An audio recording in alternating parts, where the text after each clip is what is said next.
Hello and welcome to another stream of Frenchman learns about the history of Japan.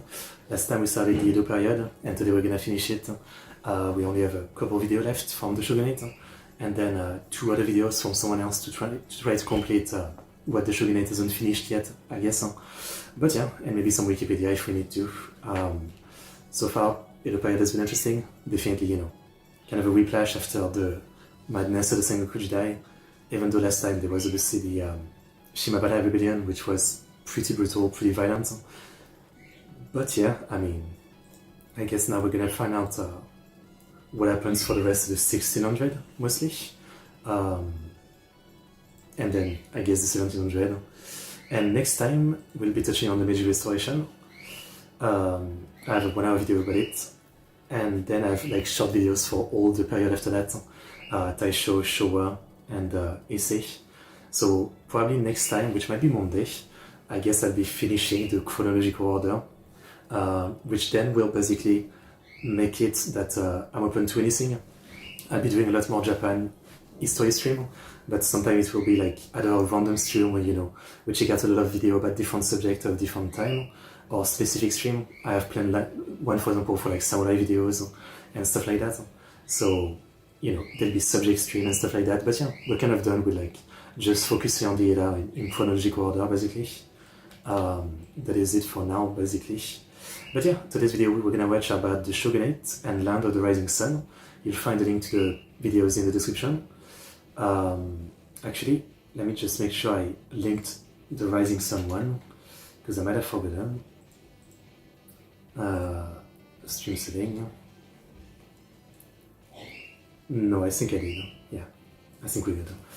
Okay, but yeah, what can I say?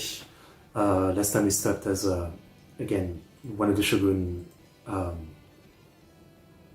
basically closed the country, right?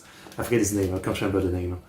Finished closing the country, which was something that had been kind of started by some of the predecessors, right? And yeah, today we have the Great Fire of Meileki. We're gonna learn about that. So let's get into it and finish the Edo period. Here we go. In the last episode, after the chaotic Shimabara rebellion, a series of restrictions would be completed to effectively lock down Japan's borders. Known at the time as Kaikin, these maritime restrictions were an effort to clamp down on a number of external threats the country had been dealing with for a while. Today, this age is commonly referred to as Sakoku, an era of somewhat isolation imposed by the Tokugawa shogunate to firmly ensure Japan's stability and security for generations to come. Yet now, as Japan continues to slip deeper into the Edo period's long days of peace, a terrible disaster will befall the city of Edo itself, the capital of the Bakufu. It is here. Wait, it looks like fighting, no? We will experience the Great Fire of Meireki. Meireki. Lesson, as always, I should put subtitles English to Japanese.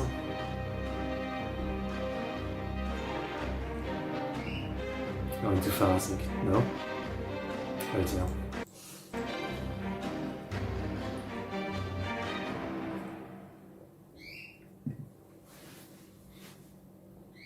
The Edo period. The Great Fire of Meireki. By the year 1651, the third shogun of the Tokugawa shogunate, the great Tokugawa Iemitsu, passed away at the age of 46. He would be succeeded by his son, Tokugawa Ietsuna, who was only 11 years old at the time. Now, although this swift transfer of power did showcase the security of the Bakufu's line of succession, others saw this regime change as an opportunity. Though Tokugawa rule was strong throughout the country, there were still various pockets of anti-Tokugawa sentiment, especially among ronin, masterless samurai whose own lives were heavily restricted based upon laws handed down by the government, dictating what the role of masterless samurai should be in Edo period society. Thus, left with little choice, many ronin who either did not find other suitable employment or gave up their samurai status turned to lives of crime and violence in order to survive. Some who had become enough politically inclined began meeting in secret with dreams of one day. I guess that's really what it is, yeah, like, Edo is peaceful in terms of, like, compared to the Sengoku Jidai, but it's still, at least in my impression in games, anime, and manga, it's still an era with a lot of fighting, but not, massive wars, basically, right? There's still, like, bandits and ronin and fighting samurais and, gangs and all that, right? But not really army wars, basically, except that one rebellion. Toppling Tokugawa rule. By 1651, two such figures were Yue Shosetsu and Marubashi Chuya, who sought to take advantage of the recent transfer of power to the new young shogun by starting a great fire in Edo, the capital of the Bakufu.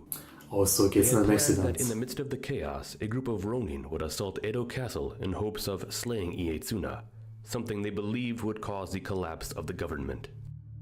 However, this never came to be. The plot itself was leaked to Bakufu authorities. Yue Shosetsu would commit seppuku, while Chuya and a number of other ronin were arrested and later executed. Following this incident, which would come to be remembered as the Keian Uprising, it is believed there may have been debates within the shogunate as to how to solve the growing ronin issue. With so many ronin in Japan, the threat of them rising up in such ways was not an issue that Bakufu could afford to ignore. It's interesting because I'm actually kind of confused. My impression of the Edo period was that, again, there was like a lot of samurais walking around with their sword and ronins and, looking for work, basically. But we've learned before that they had, in the law, basically made it that, most of the regular people couldn't have swords anymore. And ronin they're basically considered under normal samurai, with an actual, name and all that. They can keep their sword, but what about ronin? So as a ronin, if you just walk into the city with your sword, it's kind of bad, no? One suggestion may have been to bar ronin from Edo, thus safeguard. Edo again. Thank you for coming back, Elf. The Gothic Lolika song. Thank you. I'll check it out. Guarding the capital of the Bakufu.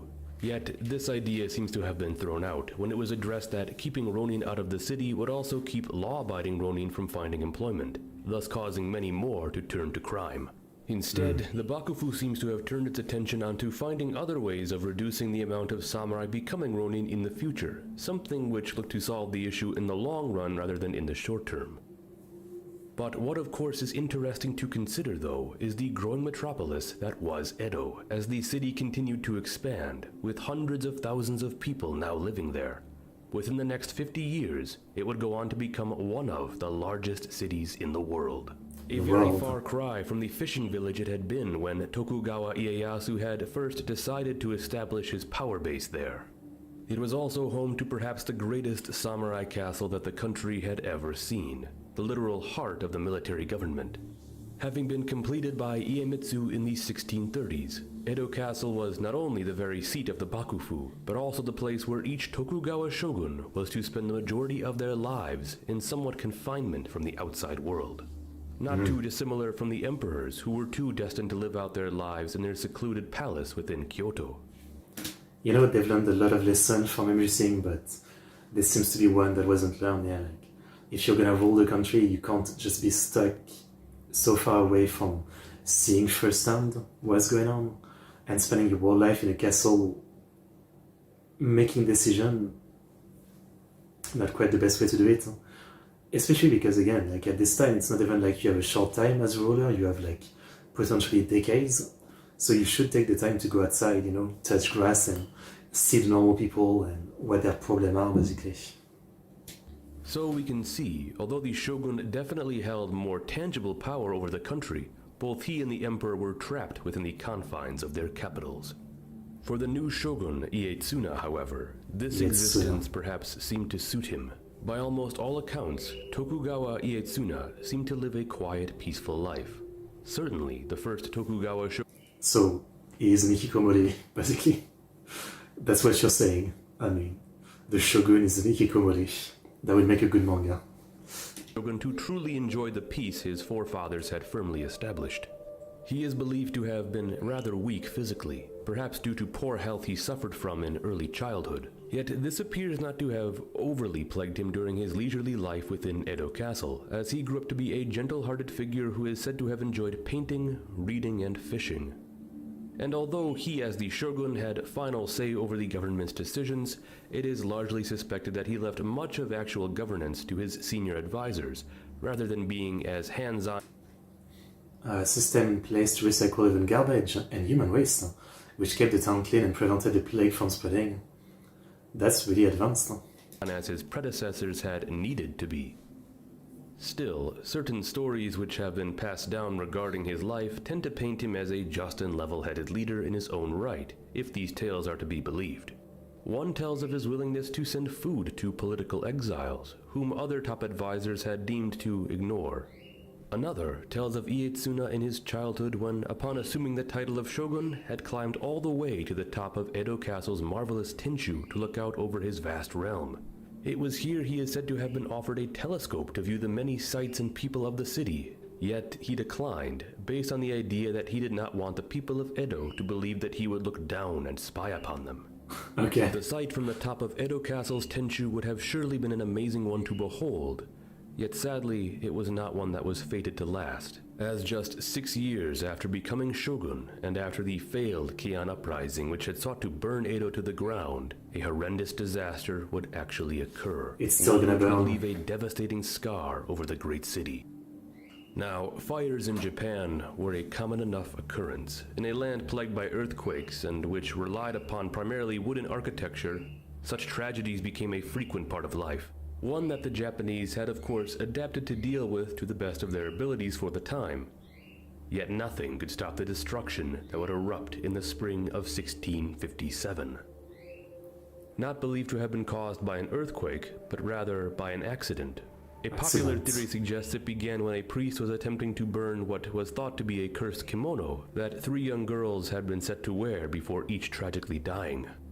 However, if the curse of this kimono was true, it certainly had something to do with what would happen next, as by accident, the fire from the burning garment caused the local temple to go up in flames. The fire began in the area of Edo known as Hongo.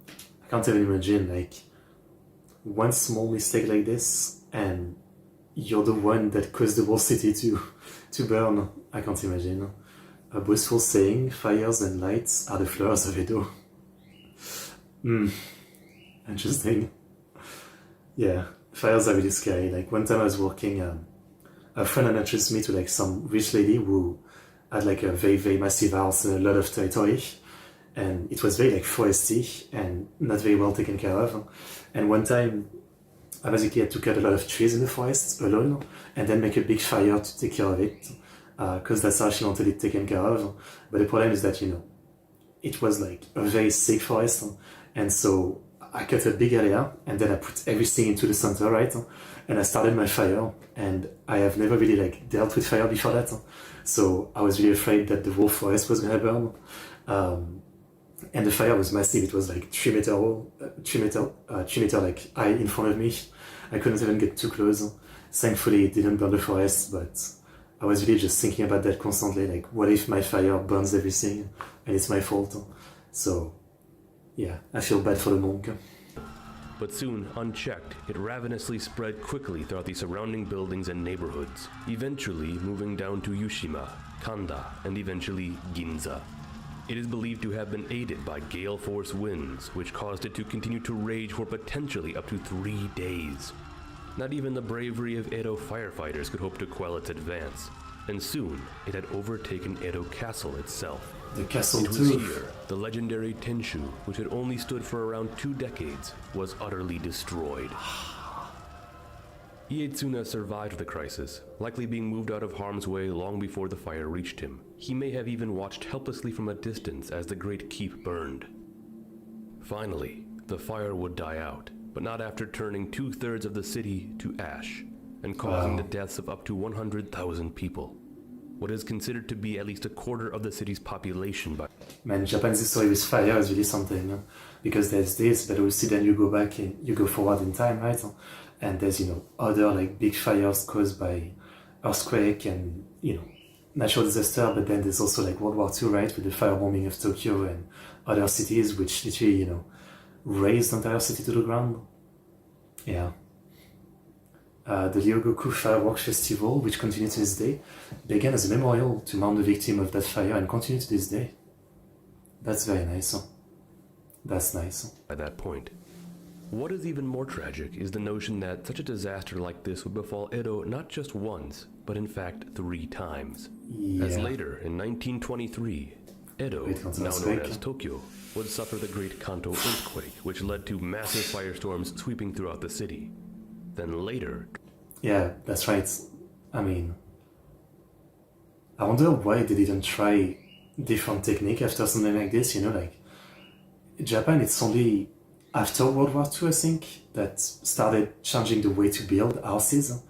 And I think still today there's a lot of like wooden houses, right? But considering the amount of time Tokyo was destroyed by fire, you know, maybe I wonder if like they would have tried to build with different way, maybe bricks or something. During the Second World War, there would be the firebombing of Tokyo. Both events are believed to have caused such an amount of death and destruction that perhaps even slightly surpassed the amount suffered here in 1657. Yet this tragedy would forever be remembered as the Great Fire of Meiriki, named after the current imperial era. In the wake of this disaster, Shogun Iemitsu is said to have played an active role in establishing preventive measures to ensure such a catastrophe like this would not occur again. One move was to establish a more permanent and larger encompassing fire brigade, as previously, firefighters tended to be a more private force organized to mainly protect government buildings. Now they would be a larger force, and one which actively patrolled the streets to ensure the city's safety. I'm actually really interested in learning about older time firefighters and what technique they used. However, more drastic moves included efforts which completely reshaped the city. These were to widen streets to reduce the cramped environment, restructure entire districts, and leave spacing between important buildings as to establish fire breaks. Temples and shrines, of which 350 were said to have been destroyed, were also largely relocated to riverbanks. Being that fire was often used for various rituals, their positioning meant that water was more easily available in the event of a fire-related incident. That's a long time. These efforts would go on to contribute to the city's expansion outward. As in the government's efforts to space buildings out to prevent further tragedy, along with reshaping districts and the relocation of plenty of temples, shrines, and other significant manors, they inadvertently caused the area of the city to vastly grow. Many of these changes are still evident today within modern Tokyo. Makes sense. Ietsuna is also believed to have lent financial support to the rebuilding of many daimyo manors, as well as temples and shrines affected by the fire. However, while he did this, there appears to be something else he didn't do. Being that the great Tinshu of Edo Castle was destroyed, one might expect the Bakufu to wish to rebuild it, restoring the keep to its powerful and imposing look, hanging high over the city as a symbol of authority. There certainly would have been... is considered the ancestor of Carpenter. Oh, interesting. Discussions regarding rebuilding it, but ultimately it never seemed to be a major enough concern on Ietsuna's own agenda. First off was the price it would likely cost to rebuild something which certainly would have weighed greatly on the state, especially in the aftermath of such a tragedy when the Bakufu was already helping others rebuild throughout the city. But also was the fact that Japan was now fully settled into peacetime. The wars had ended, and although the country had seen some fighting at Shimabara 20 years earlier, it had been on the far opposite end of the country, and had not been a massive conflict at that. Realistically, there was just no need to invest the time and resources into rebuilding such a military fortification that was the main keep of Edo Castle, and thus it was never rebuilt, as the great stone foundations still remain there to this very day. And from what it seems, Ietsuna, living his own leisurely life in the nation's secure state of peace, was perhaps just fine with that. I like Ietsuna. I mean, he seems a very down-to-earth guy. He's a nice guy. In the next episode, we will... Okay. That's it for this one. Okay, well, it's really, as you said, something that happens a lot, right? And I assume it's not just Edo.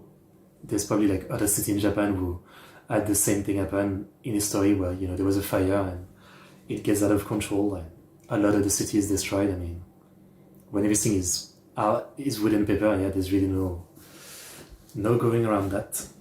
That's for sure. Okay, next we have the 47 Ronin. I've heard about them. Interesting. There was a movie, I think, about Japan them. would experience. Here we go.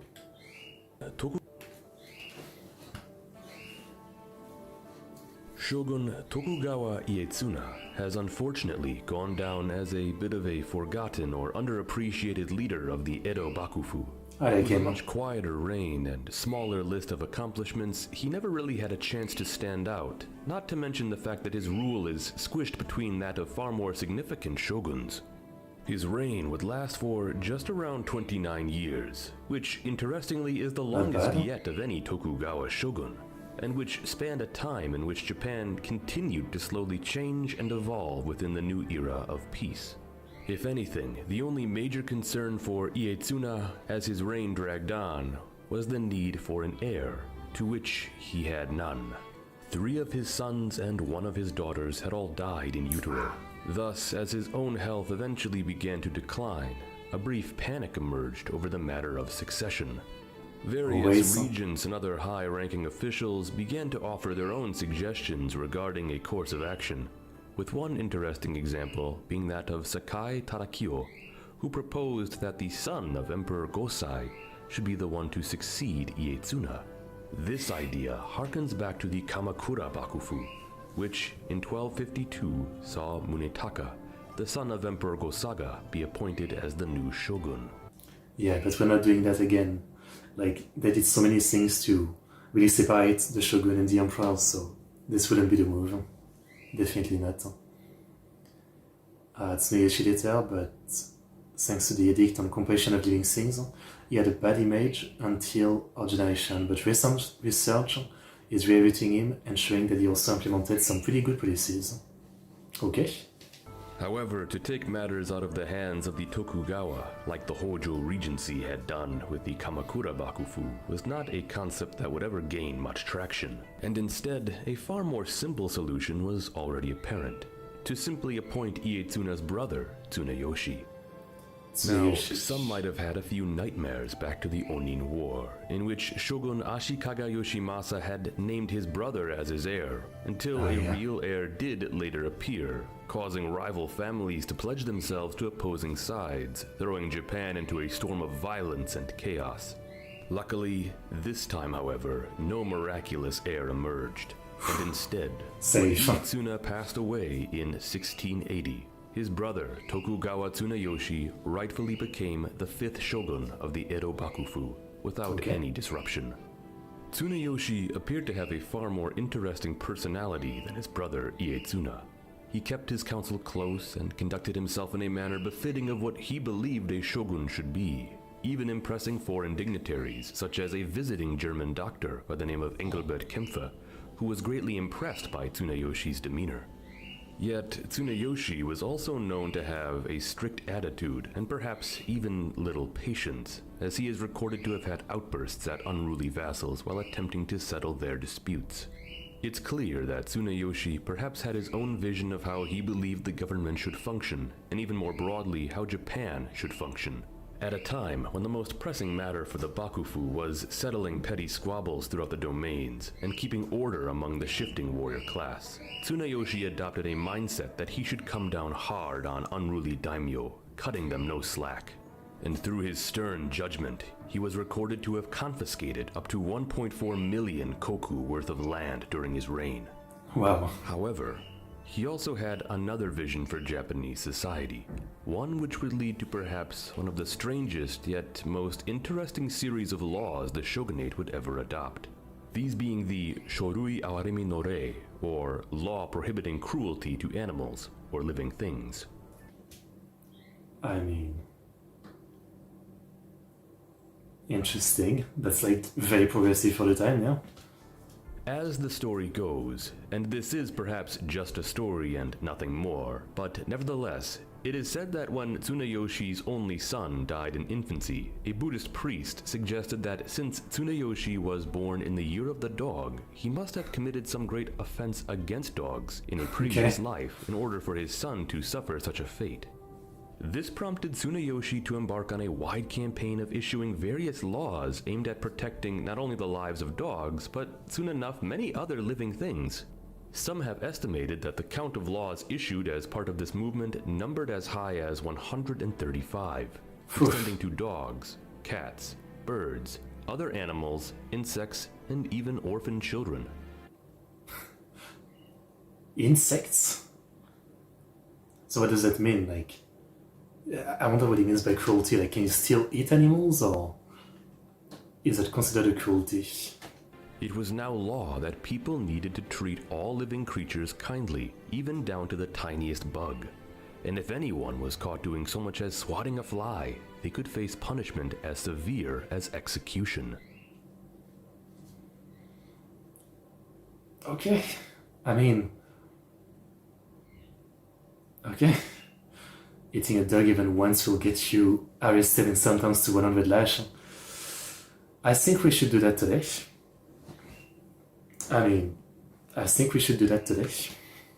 Now, it is debated how much these laws actually affected the general public, and evidence suggests that perhaps some 69 people may have received such punishment. Yet historians have continued to weigh in on the matter, with some claiming the larger effects felt by this strict atmosphere have been exaggerated.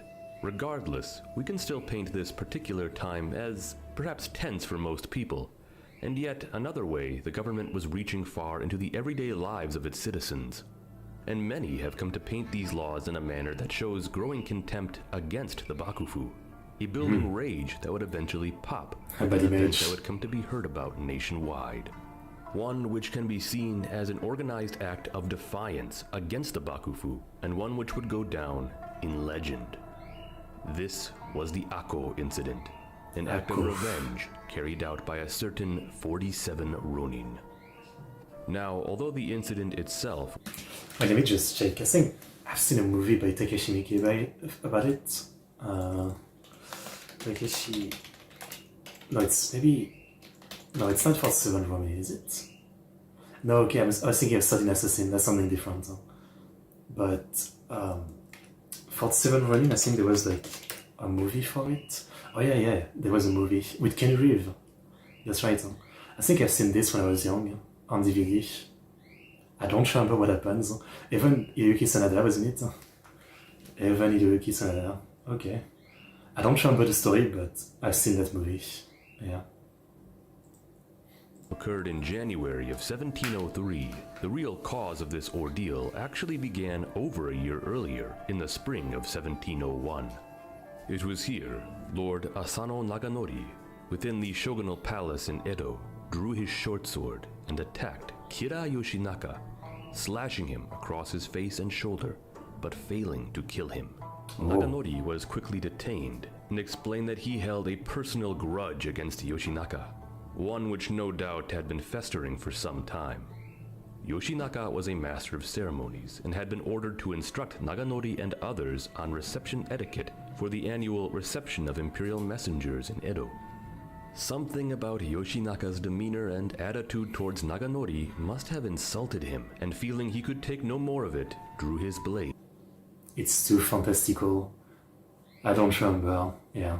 In a fit of rage. Had Naganori waited to attack Yoshinaka at a different place or time, the whole incident might have gone far differently. But being that they were within Edo Castle, the matter was viewed as severe as it could possibly be. Naganori calmly stated that he had no ill intention against the shogun or Bakufu itself, and that his only regret was that he was not successful in killing Yoshinaka as he had intended.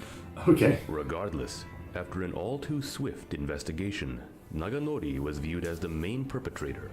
Shogun Tokugawa Tsunayoshi was furious that Naganori had ruined what would have otherwise been an auspicious time, and thus Naganori was ordered to commit seppuku that day, which he accepted without complaint as the proper punishment for his actions. While on the other hand, Yoshinaka, who had not drawn his own blade, was actually commended for showing great restraint. By the end of the day, Naganori was... I mean, to be honest, like, even if you don't like Yoshinaka, yeah, the other guy didn't even challenge him to a duel or something. He just attacked him first, no duel or anything. Come on. Asano Tsukimi no Kami tends to be portrayed as a pretty nasty character. Prepared to end his life. What follows is a description of the event from the writings of Inspector Okado Denpachiro, who had been present throughout much of the day's events.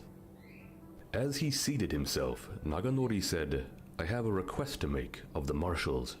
I take it that you kept my longsword in your custody. I'd like my second to use that sword, and afterward, keep it as my gift." The governor, who heard the request, asked Assistant Marshals and Deputy Inspectors General, "What do you think of this?" "We should do as requested," we said.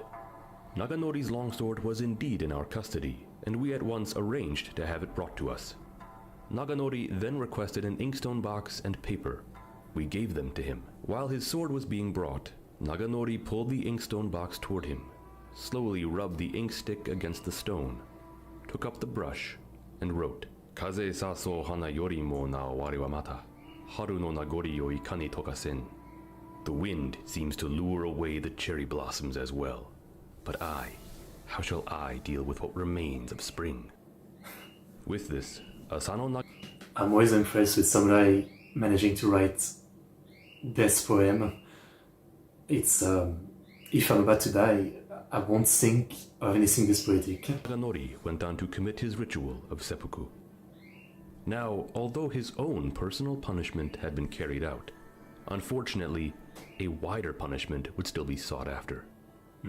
The shogunate moved to confiscate Ako domain from the Asano family and bar Naganori's brother from succeeding him as the clan's head. They were intent on snuffing out Naganori's family and domain for his actions. This not only impacted members of the Asano family, but more broadly, hundreds of samurai, ashigaru, and other servants who would now be left without employment. Obviously, outrage arose within Ako domain, as the many individuals under the Asano contemplated what to do. It was not long before shogunate forces were upon them in aims of confiscating the land. Thus the Asano retainers debated over several paths of how they could respond.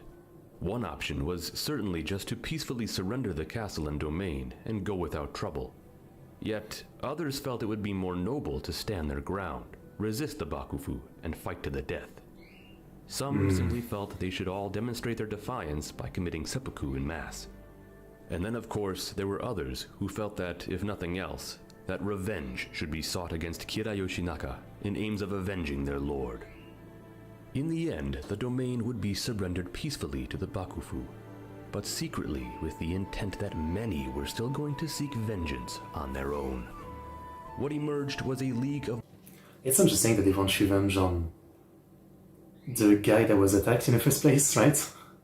Rather than like against the government that's like unfair by, like sure their master did a mistake, but why am I being punished for this? Yeah.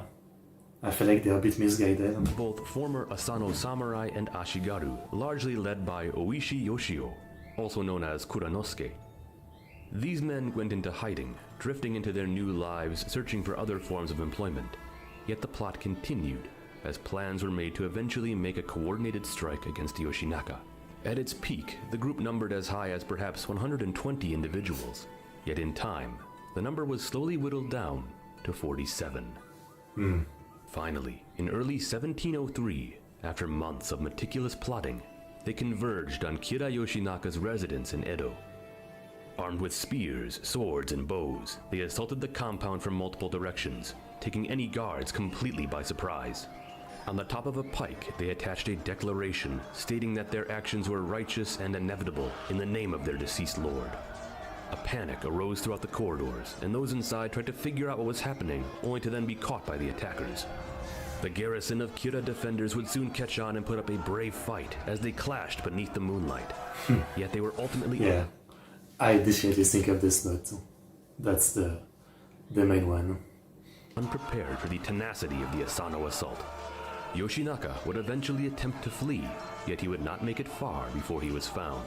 It is believed he may have been recognized due to the scar he still carried on his forehead where Naganori had struck him, and thus he was quickly decapitated, with his head being placed atop a spear. Okay. With their mission complete, the attackers left the premises. They brought the head of Yoshinaka to the grave of their lord, Asano Naganori, at Sengakuji Temple and displayed it. they showed their lord that revenge had been Mission accomplished. and that their loyalty transcended his death. Following this, they formally surrendered themselves to the Bakufu to await whatever punishment would be doled out. It was here the Bakufu looked at the entire matter with new eyes. Perhaps they were too hasty in their original deliberation, and perhaps Yoshinaka was somewhat to blame for the attack he suffered from Naganori back in 17. Really? Interesting. I thought they would just be more mad, yeah. In front of the grave. No one. And it certainly can be said that these brave warriors had carried out their actions with the noblest and loyalest of intentions. In the end, Shogun Tokugawa Tsunayoshi decided that, although these men should be punished, that they should be allowed to commit seppuku rather than being executed. Thus they were given what can be seen as an honorable way to die, keeping their dignity intact. For a second I was thought he was gonna pardon them. I guess not. Not that far.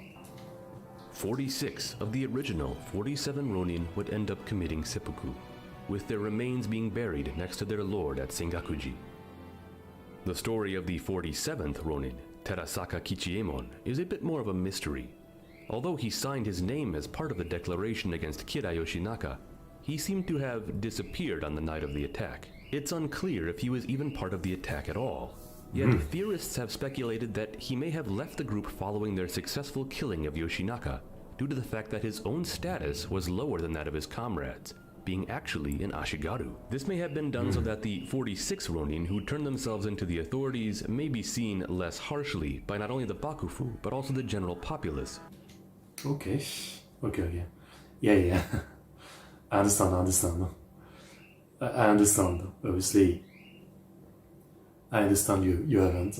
I'm very used to, the weird way Google translate Japanese, so, I understand this kind of case. I understand you weren't there to cut off the head and place it. If it was clear that they were all duty-bound samurai and not lower-ranking fighters. Yet, this is only an idea. News of the entire incident almost immediately spread throughout the country, and the story was very quickly adapted into many plays and other dramas that the government tried tirelessly to ban, the most famous of which, and one that is still very popular today, known as Chushingura, the treasury of the loyal retainers. Chushingura, I've heard the name. Besides this, in the aftermath of what would be remembered as the Ako incident, the sons of the... Is there any anime about the 47 Ronin? I wonder.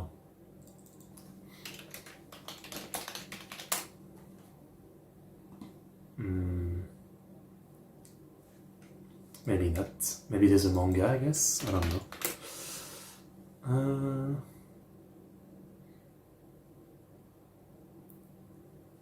Maybe. Or Chushingura, was it? Chushingura. Yeah. Oh yeah, there was a visual novel, that's right. I've seen the name before. Oh yeah, but of course the 47 Ronin now, like anime girl, of course, yeah. Yeah, I've heard of this visual novel, but I guess it's based on that. Yeah, it is for the 47 Ronin. It's okay. It's actually pretty well rated, so I think it's a very liked visual novel. Yeah, I might read it one day. But is there any like any actual anime or manga? I wonder. It's a pretty cool story. Let's see, Singular. No, there's nothing. Okay. I'm surprised there's no manga or anime adaptation, it seems. Okay. 47 would either be pardoned or allowed to take up Buddhist vows. And later, Asano Naganori's brother would even be released and allowed to re-establish himself, albeit with a far reduced stipend. As for the Kira, Yoshinaka's adopted son, who was present during the night of the attack, was stripped of his land holdings due to the fact that he fled rather than fight to the death to protect his father. He would die several years later from wounds he suffered that night. As for Yoshinaka's actual son, he had been adopted into the Uesugi, but ended up retiring early. I mean, it doesn't seem to be an anime, it seems to be a visual novel, an eloge, I think. The Kira name would forever be sullied, and Yoshinaka himself would forever be characterized as a great villain, thanks in large part to the many dramatizations of the story which emerged. frankly, from what we've seen of the story, I don't know if he's really a villain. I mean, we don't really have the details of, you know,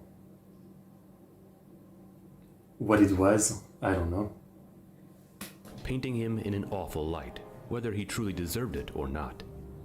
Many have come to attribute the popularity of the story throughout the people of the Edo period as a result of the increased tension of the times. In an age where the government's reach was felt more and more within everyday life, the actions of the 47 Ronin are believed to have been seen as a massive triumph against the Bakufu, despite the fact that the 47 themselves then turned themselves in as soon as their vendetta was complete. People championed them as righteous samurai whose noble actions, even if unlawful, should be honored and commended, and for this, their legacy lived on. Okay. Yet while common people celebrated the 47 Ronin, opinions about their actions varied among other samurai, and especially Confucian scholars.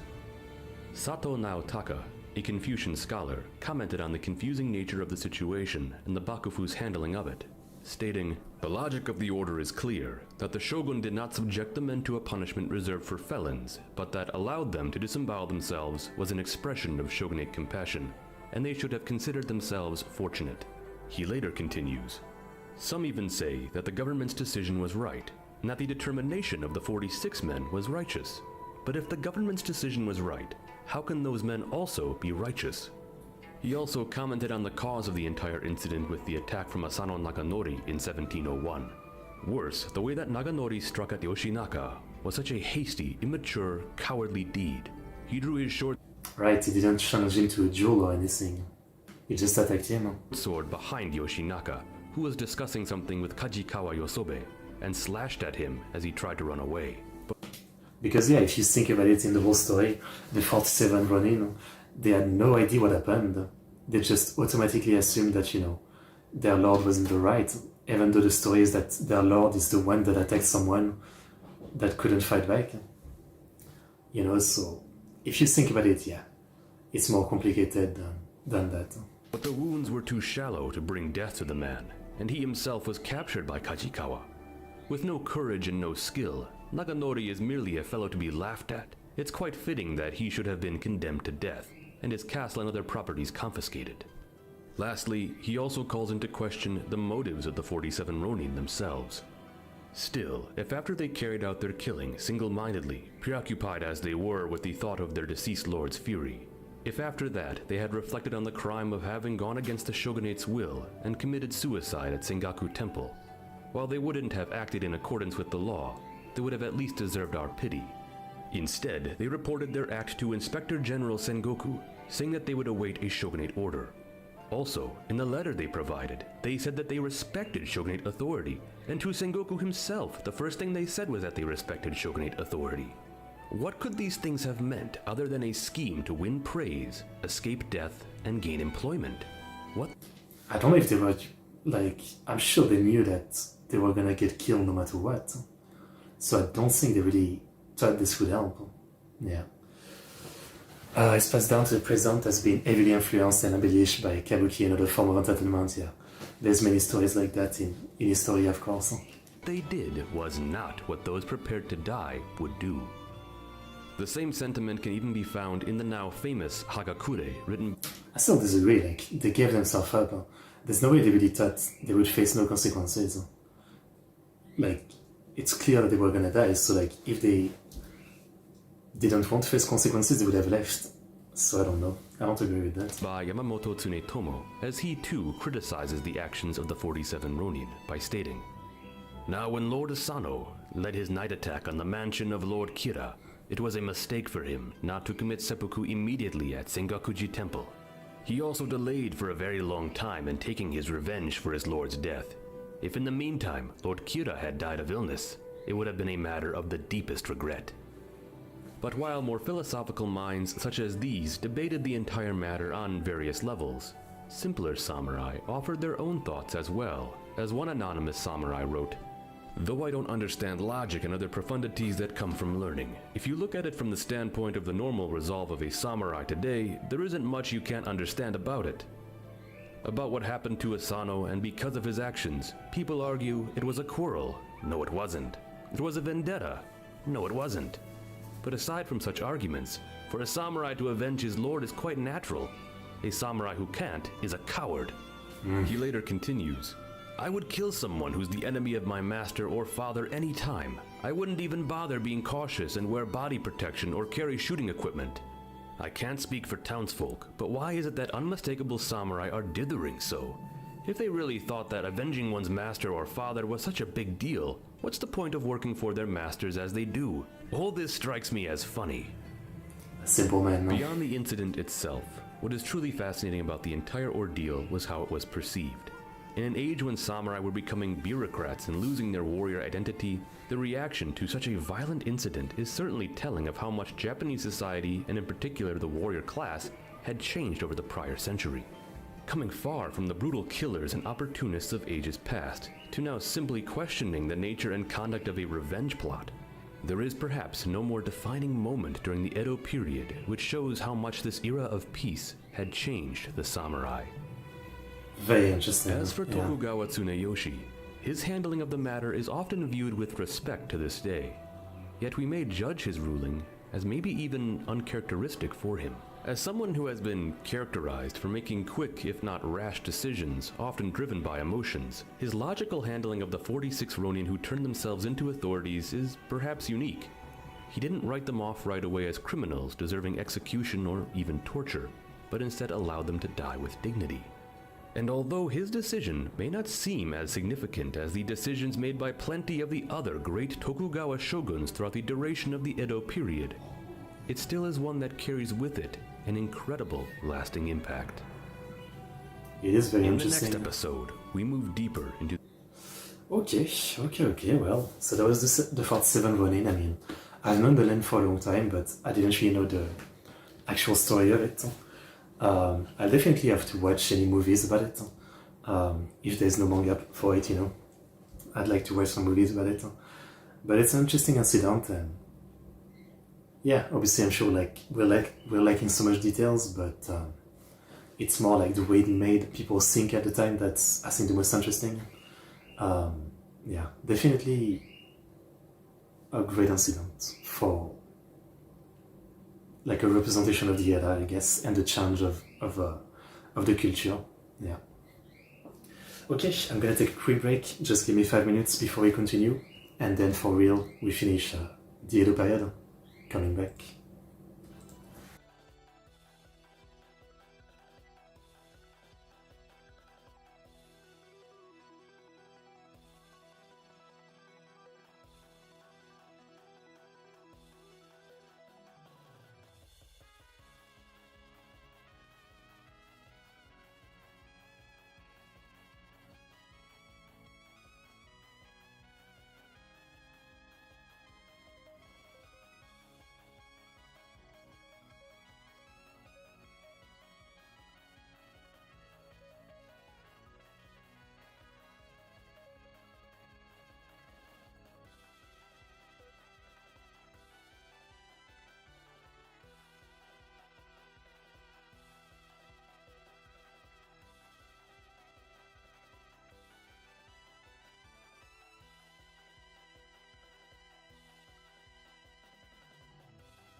Okay, sorry for the wait. I have returned.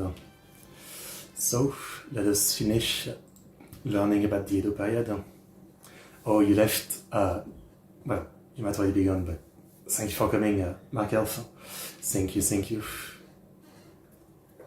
Oh, there's a site in the Utah world that was once the Kozukahara execution ground from the Edo period.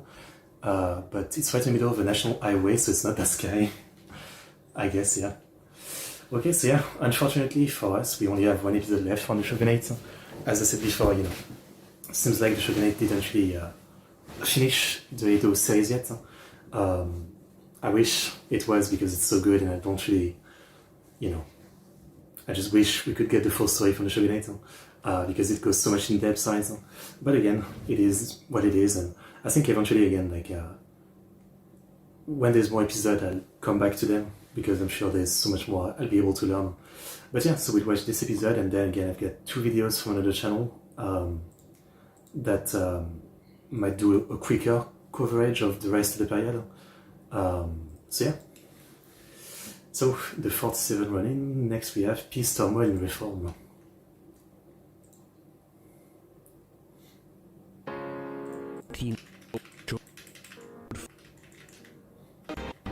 I think the intro is always... 6 years after the Akko incident, Shogun Tokugawa Tsunayoshi passed away at the age of 63. As discussed in great length in the prior episode, Tsunayoshi had been quite a unique figure, especially among the ranks of the Tokugawa shoguns thus far. As shogun, he had been a powerful and strict administrative leader, far more than his predecessor Ieyatsuna had likely been, and historians have often characterized him for his passionate nature. His most influential and perhaps infamous act obviously being the laws he would institute to protect not just animals, but almost all living creatures, otherwise known as Shorui Awaremi no Rei. Well-meaning but often considered repressive restrictions by the Bakufu, which began to reach significantly into the lives of everyday people. I do feel like eventually I need to look more into that whole thing with the ban on cruelty or whatever, like to what level was it enforced and what was the logic of it. Which contributed to a rising resentment towards the government.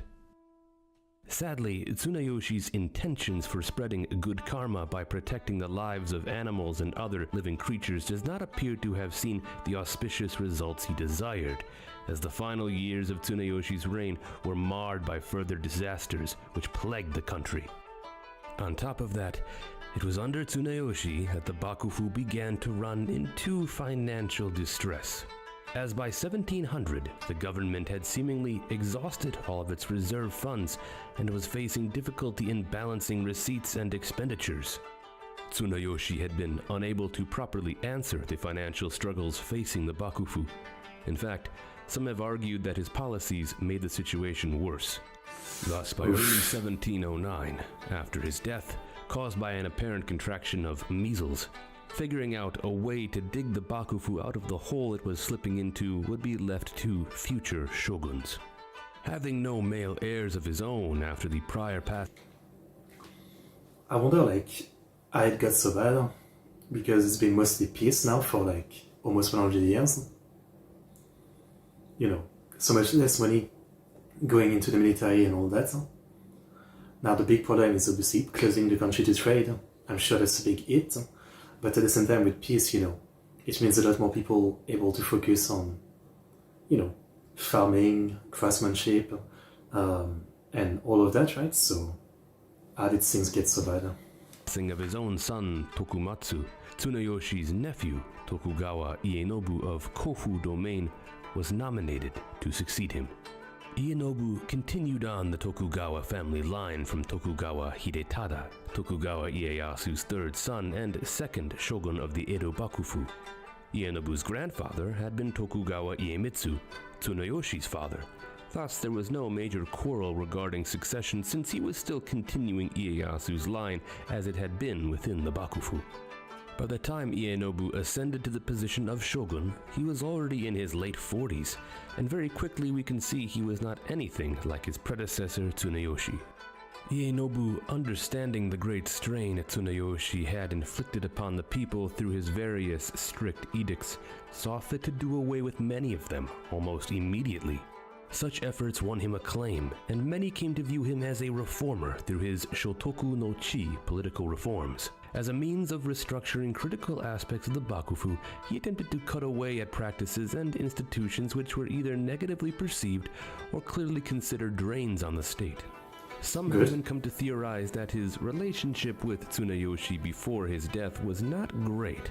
Thus we might come to view his efforts to reverse course on Tsunayoshi's laws as perhaps a personal matter. Yet, regardless of his intent, his short time as shogun is generally looked at favorably. Writings about him indicate he had a passion for learning and made an effort to bring scholars into his administration, such as the notable Arai Hakuseki, a figure who, among other things, would assert that the role of shogun carried with it a similar divine mandate as the emperor. Certainly, Ienobu was not only a capable figure on his own, but coupled with influential voices such as Hakuseki, he truly does stand out. Supposedly, in efforts to reduce corruption, Ienobu even stopped accepting gifts from lords beneath him which could act as potential bribes. Such ingenuity, morals, willingness to listen to others, and forward thinking could have perhaps resulted in Ienobu becoming one of the greatest shoguns of the Edo Bakufu. But still, I'm very impressed with so far like the line of the Tokugawa shogun. Like, even though the last guy, for example, wasn't perfect, you know, since Ieyasu himself died, there's been like 4 or 5, and you know, they haven't done too badly. Sure, the budget isn't great right now. There was that one rebellion, etc. Right? But for the most part, if you compare it to all the other shogunate before that, right? Well, like the guy founding the shogunate was actually great, does great, but then his sons, the heirs, and everything, they just kind of fuck it up. So far, like this is kind of a crazy good run. I mean, almost 100 years of maintaining things fairly well, and the leaders themselves being fairly smart. But sadly, he died just 3 years into his rule in 1712. His speculated cause of death was influenza, yet another shogun claimed by disease. To make matters worse, Ienobu had unfortunately not been blessed with a stable line of succession. Each of his sons had died young, except for that of his 4th son, Ietsugu, who was still just a toddler by the time he was made the new shogun in 1713. That's maybe a mistake. Because of this, figures who had been influential throughout Ienobu's reign, such as Arai Hakuseki and Manabe Akifusa, continued to manage the government and maintain the reform efforts which were already underway.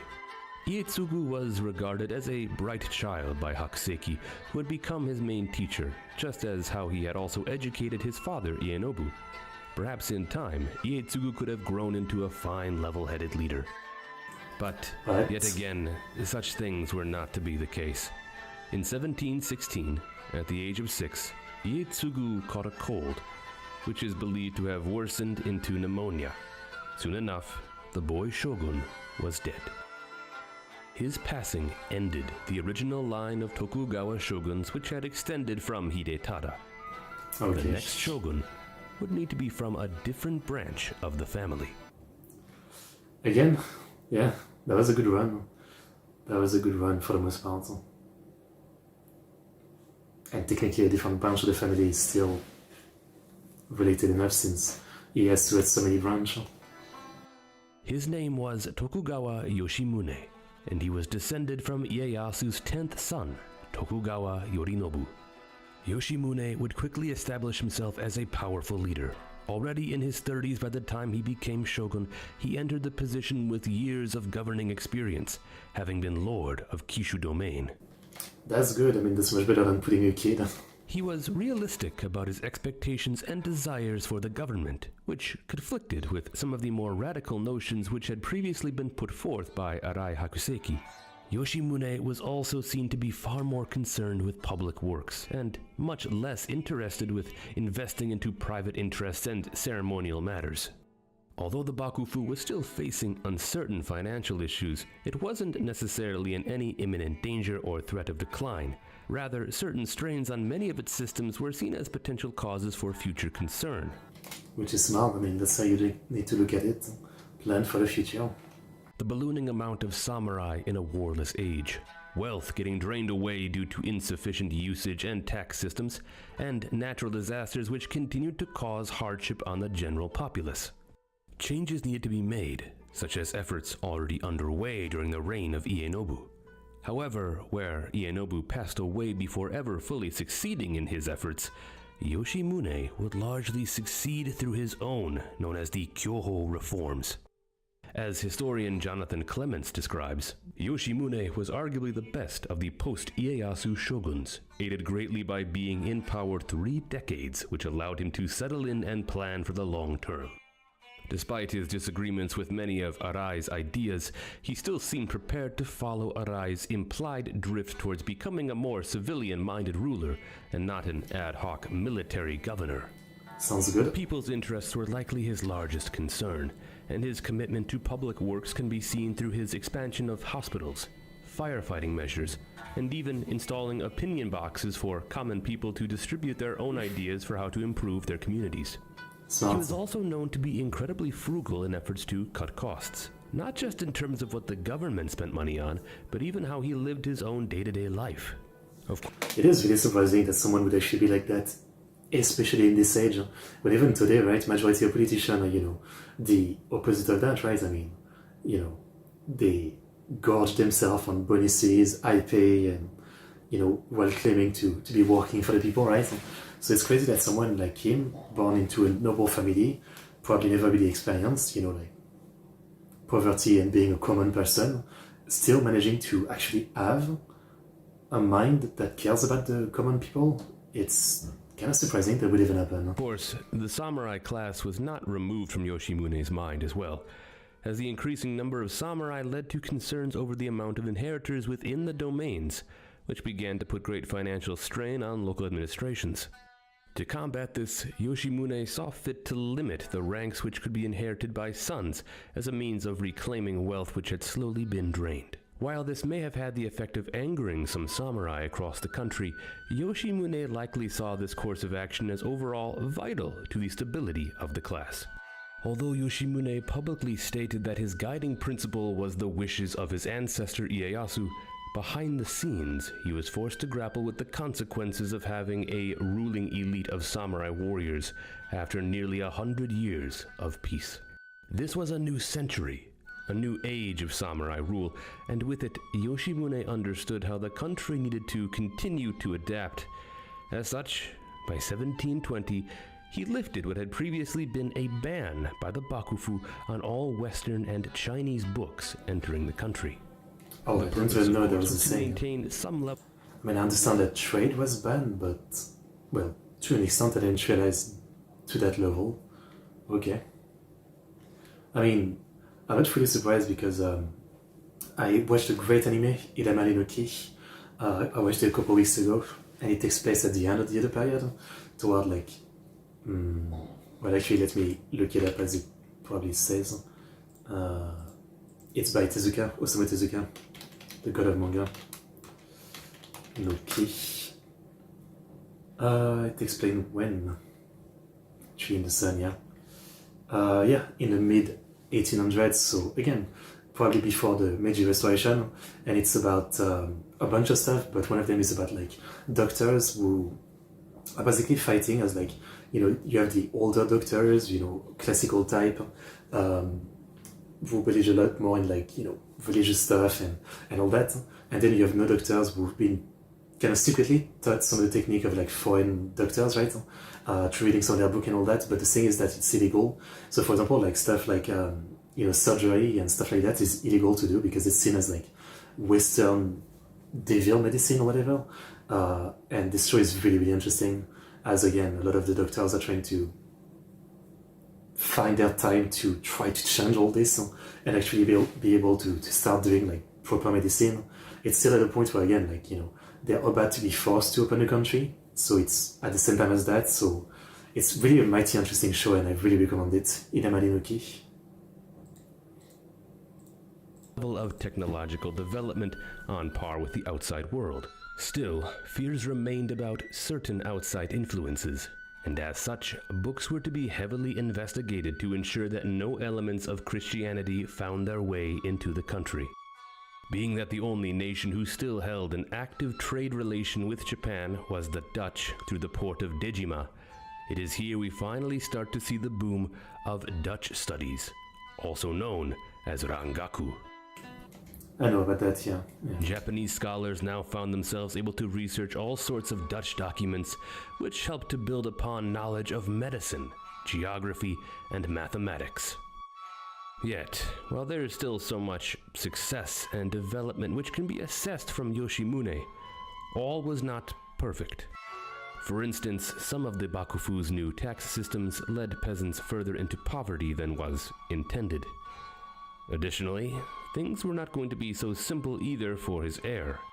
Tokugawa Ieshige, the first son of Yoshimune, and who would succeed him as shogun in 1745 following Yoshimune's retirement, was quite an interesting figure. Ieshige is believed to have potentially had a form of cerebral palsy, and as such suffered from various health issues as well as slurred speech, which was incredibly difficult to understand, with supposedly only his closest aides being able to comprehend his words.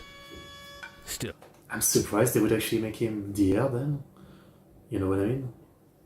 Power remained in the hands of Yoshimune, who continued to rule as an Ogosho, or retired shogun. And actually, you might prefer that, yeah. Someone easier to control. That probably makes sense, yeah. Until his eventual death in 1751. Ieshige was still made to deal with the negative side effects of the Kyoho reforms, such as peasant revolts in the mid-1750s. But, overall, Ieshige is not thought to have been directly as hands-on a shogun, and likely delegated tasks to his advisors. Whether this was on purpose due to the nature of his condition is not known, but supposedly, on a personal level, he was thought to be a reclusive yet kind-hearted person. His son, Tokugawa Ieyasu, on the other hand, had no major medical concerns and was potentially seen as bright and talented from an early age. Perhaps this was one of the reasons why Yoshimune chose Ieshige to succeed him despite his condition, and over his more able-bodied other sons. Yoshimune is even believed to have personally seen to Ieyasu's education, helping to raise him into one day becoming a powerful shogun, just as he had been. However, as we may come to see, the reign of truly great Tokugawa shoguns might have already come to its natural end. I still say they had a good run, I mean, for the most part, they had a pretty good run. This seems like a fitting place to stop for now, as Ieshige would retire in favor of his son Ieyasu in 1760, only coming to pass away 1 year later at the age of 49. Through the reforms of his father, Yoshimune, the Bakufu had been able to weather the struggles which it was beginning to face, thus maintaining its longevity. For now. However, the shogunate itself, with the ascension of the 9th shogun, Ieyasu, had gone through various reforms and iterations. In many ways, it was far detached from what had once been the military government established by Tokugawa Ieyasu, and as such, it would be in the hands of future shoguns and powerful Bakufu leaders to ensure that the shogunate maintained its steady course. In the next episode, which isn't out yet. This is the latest episode, I think. Yeah, came out 5 months ago. I mean, I'm pretty sure this is the latest episode.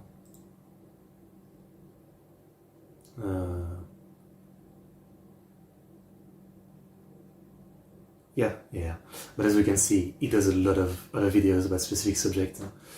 Yeah. Okay.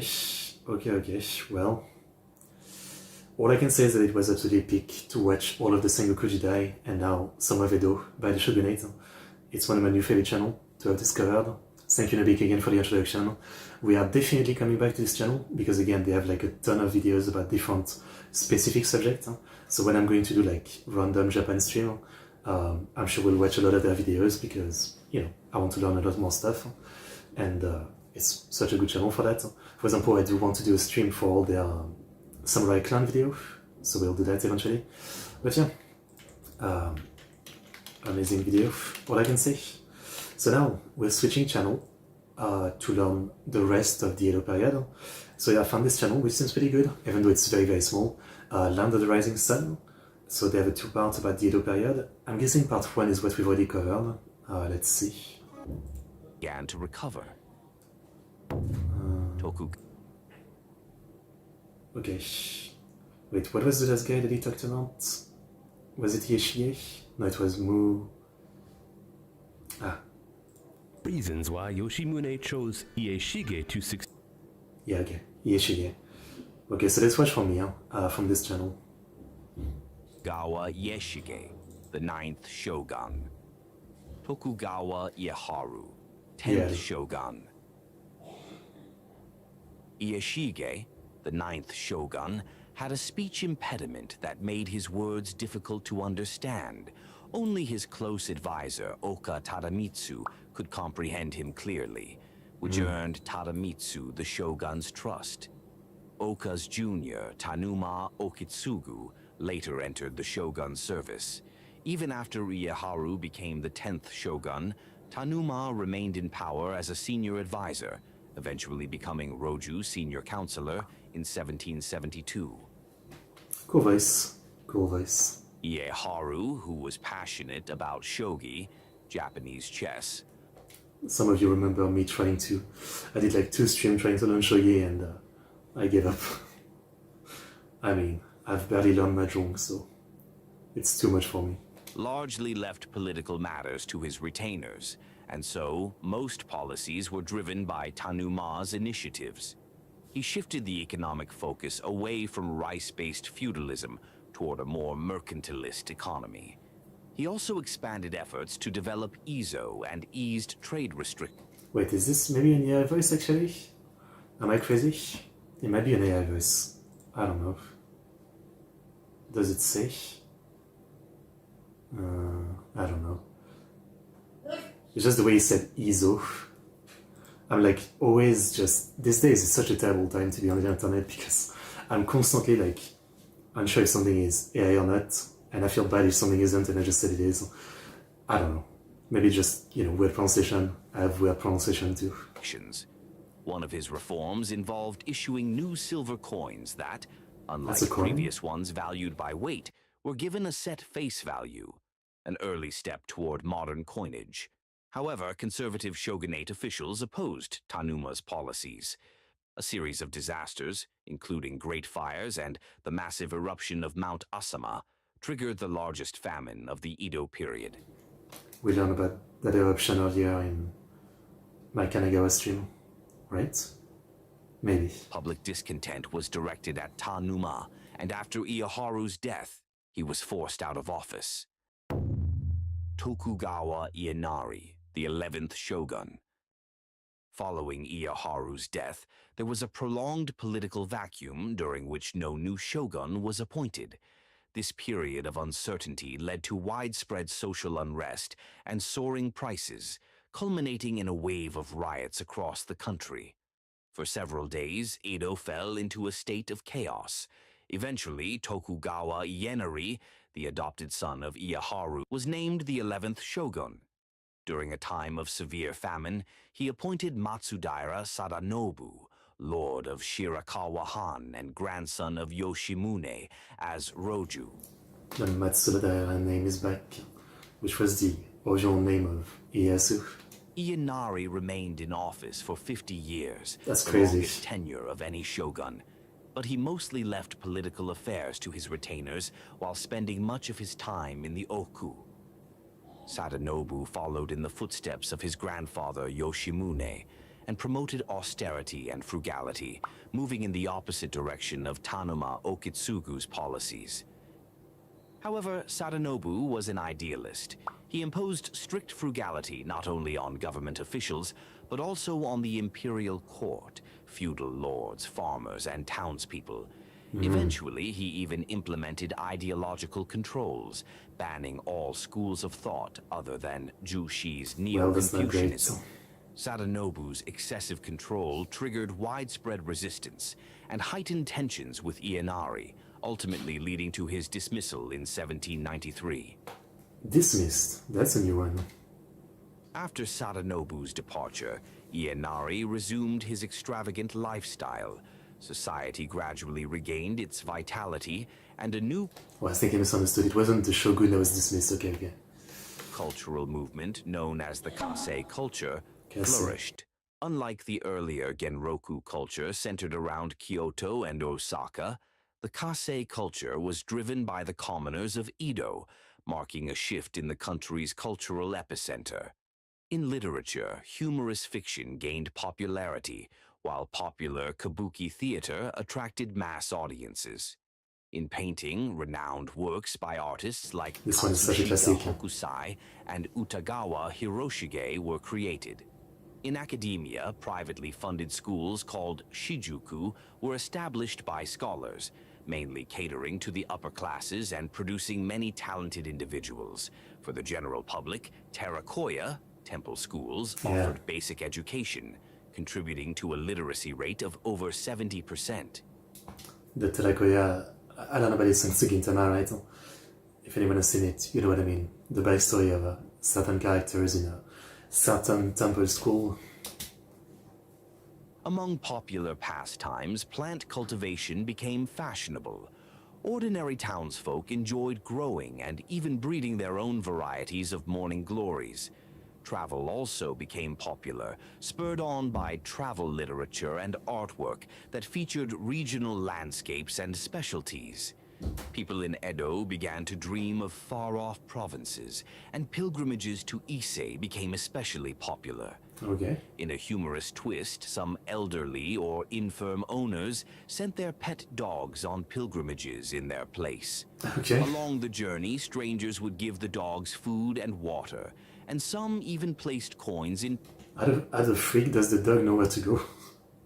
What? pouches tied around their necks. With the help of many kind people around, I the did a movie dog about safely this. completed the pilgrimage and returned to its owner.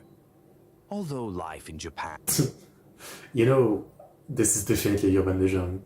The dog just went like, you know, a couple kilometers away and, you know, just survived by people giving him food.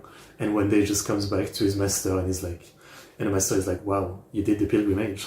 and seemed peaceful and secure during this time, the country was already standing on the edge of a cliff. From around 1790 onward, foreign ships increasingly began to appear off Japan's coasts, and the shogunate found itself scrambling to What is an incident, fatal incident? Yeah. respond. Perry, In the next episode of Edo Period Part 2.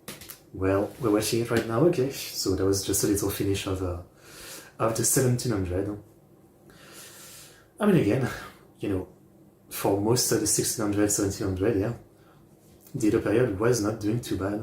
Not perfect, as nothing is ever perfect, but genuinely impressed, especially considering, you know, all the history of Japan we've learned since the beginning, since, you know, German, I guess, if you want, or Paleolithic, but that's so different.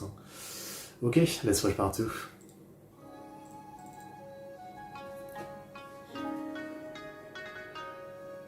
The Edo period. In the 18th century, the Industrial Revolution was transforming Britain. The 13 American colonies, once under British rule, won their independence through war and gave birth to the United States. Meanwhile, in France, the monarchy was abolished in the wake of the French Revolution. Let's go. As Western powers expanded their colonial empires across the globe, Japan, still in self-imposed isolation, remained one of the last nations untouched. But with foreign ships starting to appear in Japanese waters and tensions on the rise, the Tokugawa shogunate's inability to respond effectively began to erode its authority, marking the beginning of the end for the Edo period. In 1792, Adam Laxman of Russia arrived in Nemuro, accompanied by Japanese castaways seeking to open trade with Japan. The shogunate issued him a permit to enter Nagasaki, but sent him back without entering into negotiations. 12 years later, in 1804, Another Russian envoy, Nikolai Ryazanov, arrived in Nagasaki with a letter from Tsar Alexander I and the previous entry permit, again bringing back Japanese castaways. While the stated goal was their repatriation, Russia clearly sought trade. The shogunate stalled for over 6 months before ultimately rejecting the request. They've really developed like a fear of anyone outside, right? It's kind of interesting when you think about it. Furious, Ryazanov ordered attacks on Japan. As a result, Japanese settlements in Karafuto and Etorofu. Oh, Sakhalin Island. I'm rewatching Golden Kamuy right now, and I'm literally at this part where they're traveling to Sakhalin, this part of the map, right? Island were raided, and a Japanese ship off Rishiri Kind of Island was attacked. Japan's first foreign assault in 525 years. Though Ryazanov died on his way back to St. Petersburg, the shogunate reacted by bringing Izo, now Hokkaido, under direct rule. Previously, foreign vessels had been provided with food and water and ordered to leave promptly. But following this incident, the shogunate issued the edict to repel foreign vessels, Uchiharaire, ordering that Russian ships be fired upon and forcibly expelled. Well, Trouble with foreign ships continued, and all this is exactly 100 years before the Sino-Japanese War. In 1825, the shogunate issued the edict to repel foreign vessels, which called for all Western ships, not just those from Russia, to be driven away by force.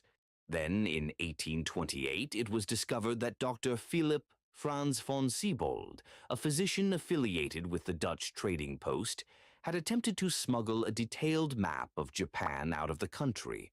As a result, Siebold was expelled, and many Japanese who had associated with him were executed. That's extreme, huh? Siebold had taught advanced Western medicine to many Japanese during his time in the country, and the shogunate's harsh response caused some to begin questioning its policies. In 1837, the American merchant ship Morrison appeared off the coast of Uraga and Kagoshima. Mistaking it for a British warship, the Satsuma domain fired upon the vessel and drove it off. It was later revealed that the Morrison had actually come to return shipwrecked Japanese fishermen it had rescued. This revelation sparked criticism from scholars of Dutch studies, who condemned the shogunate's actions. Many of those who spoke out against the shogunate at that time were punished. In 1842, the shogunate was stunned to learn that the Qing dynasty had been defeated by Britain in the Opium War. Realizing Japan might be next, it quickly relaxed its previous hardline policy and replaced the edict to repel foreign ships with a new one. Foreign vessels would now be supplied with firewood and water before being ordered to leave Japanese waters. While the shogunate adopted a weak-kneed foreign policy, many Han no longer trusted its ability to defend the country. Regional leaders began taking matters into their own hands, studying Western military tactics and science in preparation for a possible invasion. Going back a few years, in 1833, the Tenpo famine broke out. Always some famine. In Osaka, where the number of starvation deaths was particularly high, a former official named Oshio Heihachiro, a follower of the Yomegaku school of thought, led a rebellion of townspeople and farmers. Although the uprising was crushed overnight, the fact that such a revolt happened in Osaka, a city under direct shogunate rule, was a major shock. I guess so, In 1843, Chief Senior Counselor Mizuno Tadakuni introduced reforms to address poor harvests and internal unrest, including crackdowns on merchant monopolies and popular forms of entertainment like kabuki. But his heavy-handed approach sparked backlash and only further weakened the shogunate's authority. They're definitely messing up a lot. Yeah, I mean, clearly the 1800, it's just, you know, a century of messing up for the shogunate. At the same time, some Han were building up their economic and military strength, giving them increasing influence over national affairs. Same thing with this, I mean, this wasn't supposed to happen, right? Like a big part of Ieyasu's legacy was making sure that, you know, clans and Han, as he calls them, could never really get this powerful again. But I'm guessing things changed massively over 200 years. Furthermore, Emperor Komei, the 121st emperor, ordered the shogunate to strengthen coastal defenses and report on foreign affairs. In 1849, American envoy James Glynn entered Nagasaki, demanding the release of American sailors who had been imprisoned in Japan. He warned of possible military intervention if they were not freed. The shogunate gave in and released them all. This event reportedly convinced the US government to pursue the opening of Japan by force if necessary. Among the released sailors was Ranald MacDonald, an American.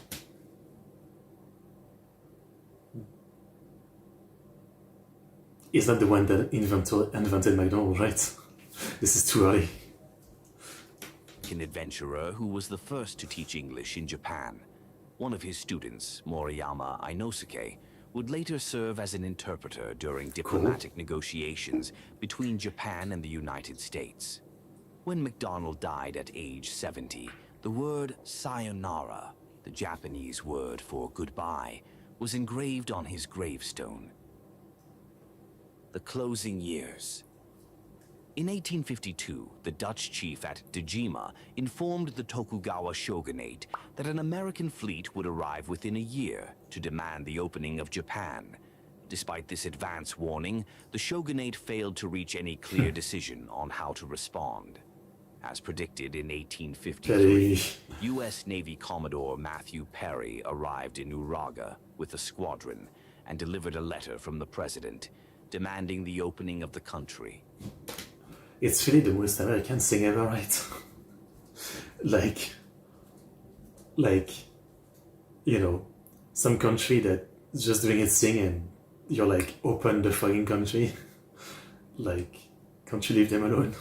The shogunate responded by requesting a one-year delay, citing the shogun's illness.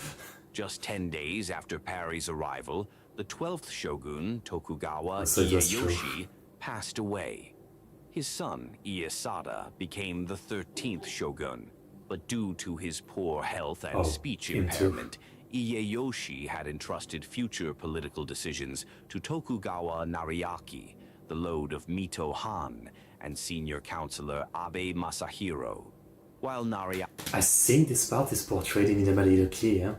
There's a part like that where, you know, the shogun has to meet a foreign envoy, but the shogun is very shy. So they basically do something where like he sits on top of a small room under him, where there's someone who's gonna like talk for him, basically. Nariaki strongly opposed opening the country. Abe took the unusual step of seeking opinions from daimyo across the country. Eventually, the shogunate expanded this consultation to include not only the daimyo class, but also townspeople. This unprecedented move weakened the shogunate's authority and caused growing concern that it could no longer protect the nation. In 1854, exactly 1 year later, Perry returned, this time with a fleet of 7 powerful warships. Although a majority of the daimyo opposed opening the country, the shogunate ultimately signed the Treaty of Peace and Amity with the United States. This is really a part of the story that I need to watch some deeper video into it with much more details. I'm still not clear on like what it really was. I understand that, you know, Japan had become pretty weak, obviously, from, you know, almost 300 years of, well, 250 years of like, not peace per se, but getting weaker, yeah. But I still feel like, you know, well, I understand that they probably had like no fleet to even deal with Perry. Like, was there really no way to resist an actual invasion, right? Or was it just that, again, people agreed it's time to open the country? It's less that the Americans forced them to open the country, it's more like they were like, okay, I guess it's time. I don't know, United States. News of the treaty spread quickly around the world, and Britain, Russia, and the Netherlands soon demanded and obtained similar agreements. 2 years later, in 1856, the US began pressing Japan to sign a commercial treaty that would come to be known as one of the unequal treaties. This sparked fierce debates within Japan between those advocating Stuck in 1600 and refused to have relations with other countries. for opening the country and those insisting on maintaining isolation. Around this time, the shogunate received news that the Qing dynasty had been thoroughly defeated by the British and French in the Second Opium War. Realizing the overwhelming power of the Western nations, the shogunate decided to go ahead with the treaty. However, Ieyasu Naosuke, who had become Tairo, Great Elder, ignored the imperial court's strong opposition to opening the country and went ahead with the signing without receiving imperial approval. Oof. He also signed similar treaties with Britain, Russia, the Netherlands, and France.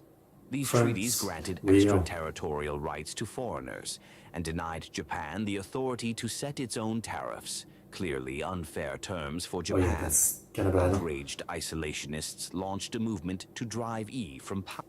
The Joy Rebels. A lot of these parts I have such probably fucked up knowledge because of historical fiction, right? Like when I think of the Joy, I think of, Katsura, right?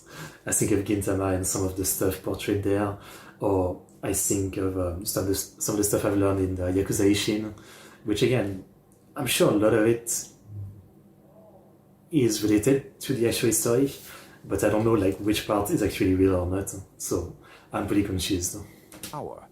The unauthorized signing also deeply angered Emperor Komei, who issued a letter expressing strong indignation and despair over the situation. Though his abdication was ultimately avoided, Ai responded with the Ansei Purge, arresting and executing many of those who had opposed him. Oof. In 1860, anger at his heavy-handed policies culminated in his assassination just outside the Sakurada Gate by samurai from the Mito Han. Wow. This assassination gave momentum to the Sono Joy movement. In response, the shogunate tried to restore its authority by yeah, this has to be AI. I was confused since the beginning, but it has to be AI voice. No way it said that as Joy.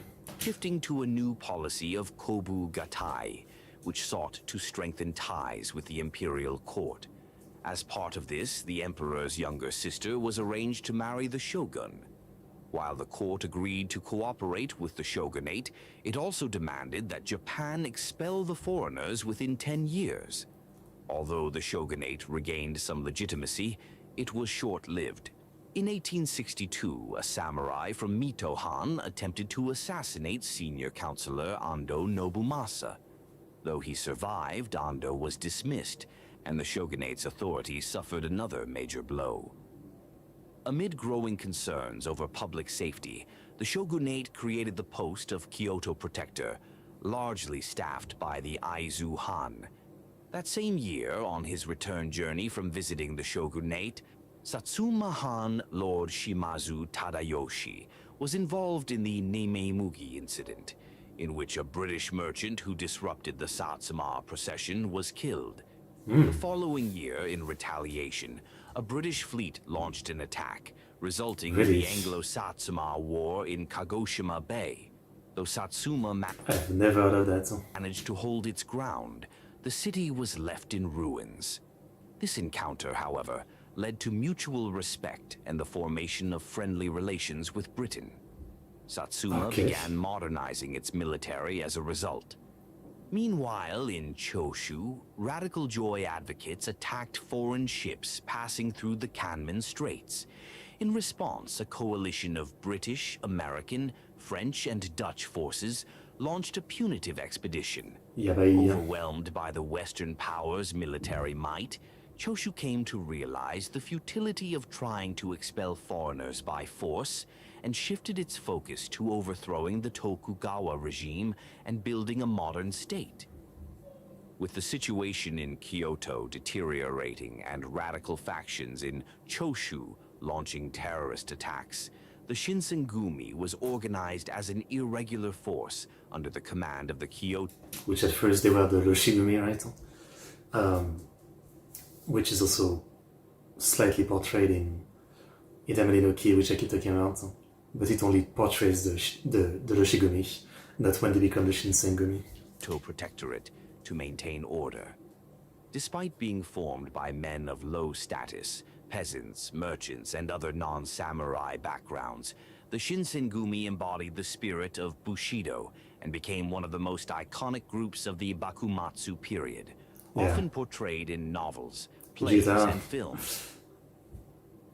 Eventually, the imperial go back. I mean, that's Jikata, I know that. The Bakumatsu period, often portrayed in so Jikata, novels, plays, I'm guessing that's Kondo. It looks like Kondo. And films. And yeah, I'm not sure. I mean, maybe Shinpachi? Not sure. Eventually, the imperial court launched a coup to purge radical Joy factions. With secret orders from the emperor, Satsuma and Aizu troops expelled Choshu forces and imperial courtiers from Kyoto. Many Hans were split between factions. Some, like Saga under Nabeshima Naomasa, stayed largely above the fray. The Saga Han had already been working to modernize its finances, revive its agriculture, and promote education even before Parry's arrival. Smart. In 1865, Saga Han completed Ryofumaru, Japan's first practical steamship. At the same time, Satsuma Han and Uwajima Han also built warships and steamships in their own push toward modernization. Lacking specialists, many of these ships were built with the help of physicians, craftsmen who made Buddhist altars, and karakuri doll craftsmen, a maker of mechanical puppets. Okay. Meanwhile, the shogunate, though losing prestige, was also trying hard to modernize.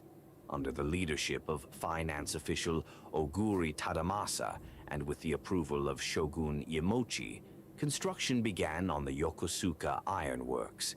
Designed as an integrated shipyard and factory, it laid the foundation for the future Japanese Navy. Oguri even hired a French director and introduced progressive systems like employment contracts, in-house education, and monthly wages, radical for Japan at the time. Wow. However, burdened with war reparations from Satsuma's and Choshu's conflicts with Britain, the shogunate fell into financial hardship. I thought they were friends. Further tariff revisions and delays in treaty obligations, such as opening the port of Hyogo, worsened Japan's trade imbalance and increased public dissatisfaction. In 1866, with shared interest in toppling the shogunate, Satsuma and Choshu formed a secret alliance brokered by former Tosa Han Sakamoto Ryoma and Nakaoka Shintaro. Britain, already close to Satsuma. Another part that I keep talking about that I know probably a lot of bastardized history, right? You know, I know that stuff like The Last Samurai is based on the Satsuma Rebellion, even though it's not fully accurate. Stuff like Yakuza Ishin, again, you play as Sakamoto Ryoma, but it's, once again, alternative history in some way. So again, I know so many bits and pieces, but without being sure what's real or not, you know?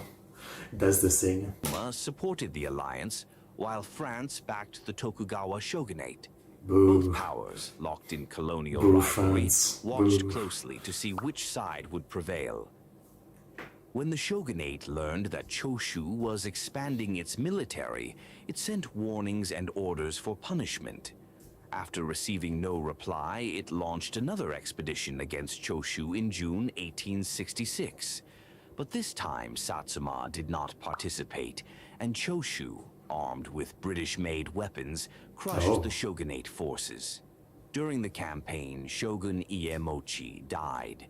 Keeping his death secret, the shogunate appointed Tokugawa Yoshinobu, who had led the previous expedition against Choshu, as the new head of the Tokugawa family. Realizing the situation was untenable, Yoshinobu declared a truce. Though he initially declined the position of shogun, he was persuaded to accept it in January 1867, becoming the 15th and final Tokugawa shogun. Yeah, I mean, it's a good line. Again, they did pretty well for the first 200 years of the Tokugawa shogunate.